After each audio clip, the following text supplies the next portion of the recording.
కార్తీక్ ఛానల్కి స్వాగతం. జై శ్రీరామ్, హర హర మహాదేవ్. ISIS అనే ఉగ్రవాద సంస్థ అది ప్రపంచానికి మొత్తానికి ఒక వార్నింగ్ ఇచ్చిందండి. ముఖ్యంగా అంటే నాన్ ముస్లిమ్స్ అందరికీ ఒక వార్నింగ్ ఇచ్చింది, కాఫీర్లందరికీ. ఏమనంటే వాళ్ళు 10 ఏళ్ళు అయిందంట వాళ్ళు పుట్టి. 2014లో ఇప్పుడు పుట్టారు. 2014 ఏప్రిల్ 1న పుట్టారట. సో అదే 10 ఏళ్ళ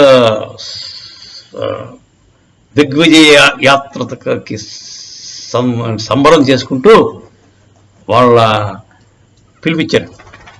మొత్తం ముస్లిం వరల్డ్ అందరికీ పిలిపించారు. ఏమని? లోన్ వుల్ఫ్ అటాక్ చేయండి. లోన్ వుల్ఫ్ అటాక్ అంటే ఒకడే వెళ్తాడు, తుపాకో కత్తో గొడ్డలో ఉడికిన కనపడిన వాళ్ళల్లో నరుక్కుంటూ పోతాడు. వాడు ఎందుకు నరికాడో తెలియదు, ఏం చేస్తాడో వాడికే తెలియదు. సో వాడు అనుకున్నట్టు నాన్ ముస్లిమ్స్ అనుకుంటాడు. వాడు ఫస్ట్ అజ్యూమ్ చేసుకున్నాడు. దాంట్లో 100 మంది ముస్లింలు ఉన్నా కూడా చెప్పడం, నాన్ ముస్లిమ్స్ లా కనపడిన వాళ్ళందరినీ కూడా నరుక్కుంటూ పోతాడు. లేదంటే ఒక పెద్ద వ్యాన్ తీసుకుంటాడు. వ్యాన్ తీసుకుని దాన్ని బాగా రద్దీ ఉన్న స్ట్రీట్స్ ఉంటాయి కదా, దాంట్లో మనుషులు వెళ్తుంటారు కదా, వాళ్ళ మీద ఎక్కించేస్తాడు. ఫుట్పాత్ మీద ఉన్నా కూడా ఎక్కించేస్తాడు. అదొక ఇలాంటి లోన్ వుల్ఫ్ అటాక్ చేయండి అని చెప్పి అందరూ రంజాన్ టైం, అది లాస్ట్ టైంలో కూడా రంజాన్ టైంలో 2014లో కూడా రంజాన్ టైంలోనే స్టార్ట్ అయింది ISIS.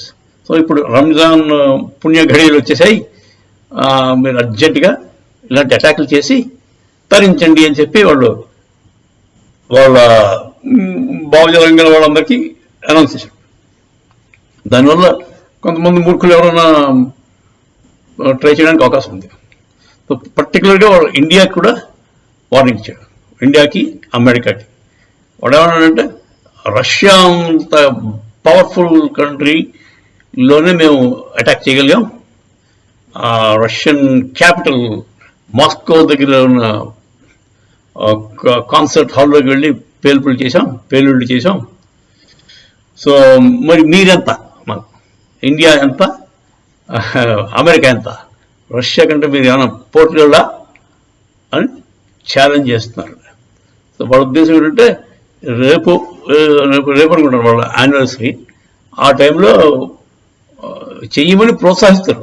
అక్కడి నుంచి వాడు అనౌన్స్ చేస్తున్నాడు, ఎవడైనా చేయొచ్చు, ఏ సాహిబైనా వెళ్ళి లోన్ వుల్ఫ్ అటాక్ చేసి 72 మంది ఈ కన్యలను పొందవచ్చు స్వర్గంలో అని చెప్పి వాళ్ళు ప్రోత్సహిస్తున్నారు.